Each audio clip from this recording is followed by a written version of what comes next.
Sinong gumawa nito? Jimboy nga lahat. Kahapon niya hiluto lahat yan. Jimboy, anong tawag dito sa may sili? Sili. Sili? Hindi, anong luto? Pinakbit. Siling pinakbet? Hindi yung puro pinakbit lang. Puro sili lang, pinakbit. Ay, yung gunisa niya. Nakim na ako. Ano may bagong isda, Jimboy? May bagong isda to? Ano? Bagong isda? Wala.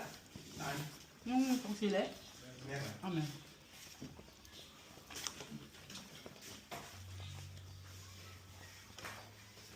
Ganun kayo sila magpakbit eh. Bagong isda eh, no?